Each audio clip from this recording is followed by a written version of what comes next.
Hi மக்களே, ரீசெண்டாக நாங்கள் எல்லோரும் ஃபேமிலியாக கன்னியாகுமரிக்கு தாங்க ட்ரிப் போயிருந்தோம். ரீசெண்டாக ஓப்பன் பண்ணியிருக்கிற கண்ணாடி பழத்துக்கு தாங்க போனோம்.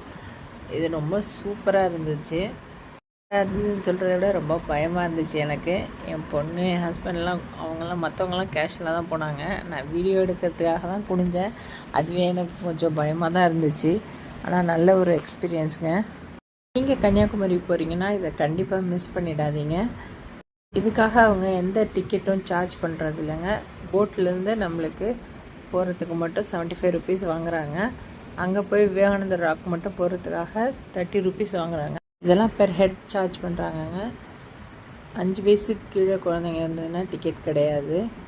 அப்புறம் என்னங்க, நம்மளோட ஐயன் திருவள்ளுவரை பார்த்துட்டு விவேகானந்தரை பார்த்துட்டு ஜாலியாக ஒரு ஃபோட்டோஸ்லாம் எடுத்துகிட்டு நாங்கள் அங்கேருந்து கிளம்பிட்டோம்.